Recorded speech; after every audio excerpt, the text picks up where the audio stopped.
अस्सलामुअलैकुम। MGT 611 business and labour law की assignment number 1 का सलूशन आज हम इस वीडियो में करेंगे। अगर आप मेरे चैनल पर नए हैं तो मेरे चैनल को सब्सक्राइब करें और बेल आइकन पे क्लिक करें। इसके टोटल मार्क्स जो हैं वो 20 हैं और ड्यू डेट इसकी 15 नवंबर है। यहाँ पे आपको कुछ केसेस दिए गए हैं जो कि एक दूसरे से बिल्कुल इंडिपेंडेंट है। आपने हर क्वेश्चन के अकॉर्डिंग आंसर करना है, ठीक है। तो इसको मैं आपके सोल्यूशन के साथ ही एक्सप्लेन करूंगा यहाँ पे, ताकि टाइम काफ़ी ज़्यादा कंज्यूम हो जाता है। इसलिए साथ जैसे ही हम इसको हर केस को इंडिविजुअली पढ़ेंगे, साथ साथ इसका हम सोल्यूशन करते रहेंगे। बाकी इसकी जो सारी चीज़ें हैं असाइनमेंट की, वो अकॉर्डिंग टू फॉर्मेट ही है। जिस तरह से तमाम चीज़ें पहले बताई जाती हैं असाइनमेंट्स में, वही चीज़ें आपको उसमें भी करनी होंगी। अब चलते हैं हम इसके सोल्यूशन की तरफ। MGT 611 की असाइनमेंट का सोल्यूशन हम लोग करने वाले हैं। आपने इसको कॉपी पेस्ट नहीं करना है, मैंने सिर्फ आपको आंसर बताए हैं। आपने एक्सप्लेनेशन जो है वो अपने पास से लिखनी है। एक्सप्लेनेशन यहाँ पे लिखते हैं तो स्टूडेंट सेम करते हैं और उससे आपके मार्क्स नहीं आते, ठीक है।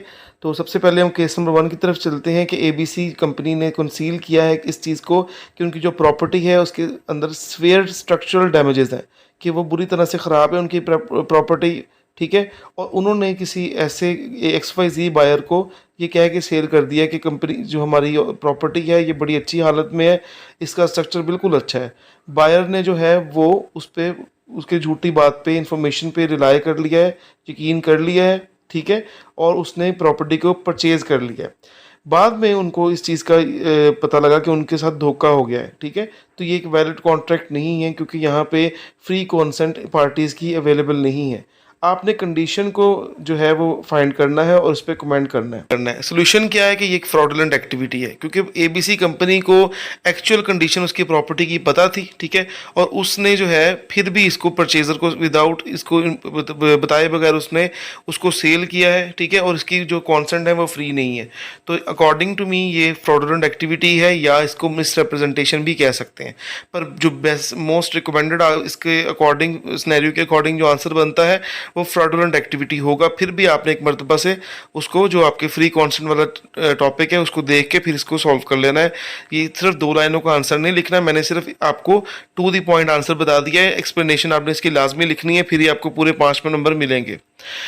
नंबर 2 पे क्या है जी कि एक टीचर ने उसको अपने स्टूडेंट से कहा है कि वो उसकी जो स्टूडेंट की कार है उसको बहुत कम प्राइस में उसको सेल कर दे, उसके बदले में वो जो टीचर है वो उसको अच्छे मार्क्स से फाइनल एग्जामिनेशन में पास कर देगा। तो ये क्या बताएं कि क्या ये लीगल कॉन्ट्रैक्ट है, और अगर है इसकी आपने कोई भी एक रीज़न भी बतानी है।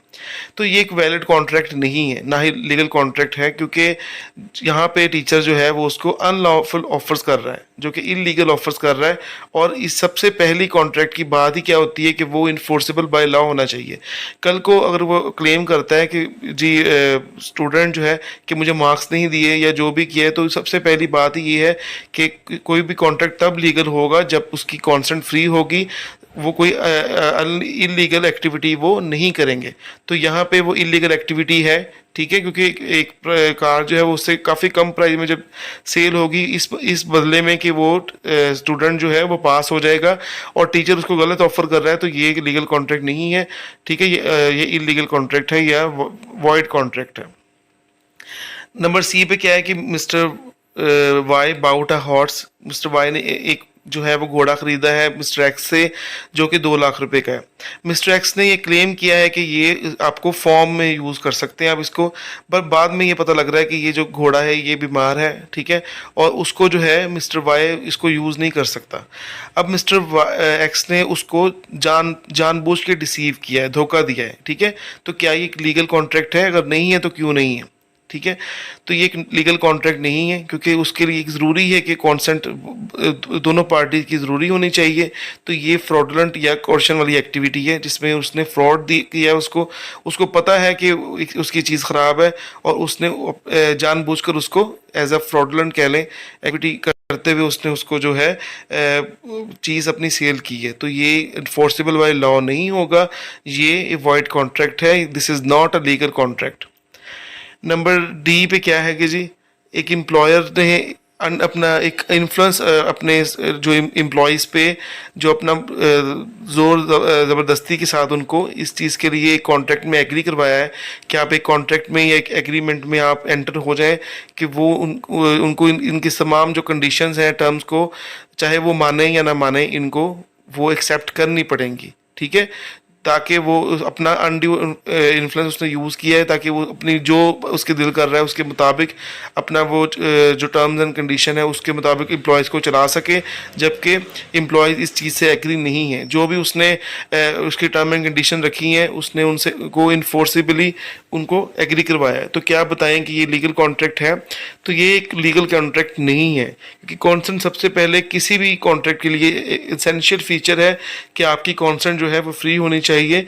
ये अवॉइडेबल हो सकता है कि अगर दोनों में से किसी एक पार्टी की जो है कॉन्सेंट वो बाद में फ्री हो जाए। ठीक है, वो दोनों जो कि कोई भी एक कॉन्ट्रैक्ट अभी वो साइन करवा रहा है, कल को वो एग्री हो जाए एम्प्लॉयर कि वो थोड़े बहुत उस पर चेंजिंग कर देता है, या जो एम्प्लॉयज़ हैं वो उसकी टर्म्स एंड कंडीशन से दिल से राज़ी हो जाते हैं, कॉन्टेंट फ्री कर लेते हैं, तो फिर ये अवॉइडेबल हो सकता है, ये बाद में वैलिड भी हो सकता है। पर फिलहाल के लिए ये वैलिड नहीं है। तो इसके मुताबिक इसका आंसर यही बनता है। बाकी आपने एक मरतबा अपने फ्री कॉन्सेंट वाले चैप्टर को देख लेना है। एक मरतबा ये आपने को मैंने टू द पॉइंट आंसर्स बता दिए। एक्सप्लेनेशन आपने 2-3 लाइनों की लाजमी लिखनी है, फिर आपको पूरे मार्क्स मिलेंगे। होपफुली आपको इसकी समझ आई होगी। वीडियो को लाइक कीजिएगा, शेयर कीजिएगा और मेरे चैनल को सब्सक्राइब करें। Thank you.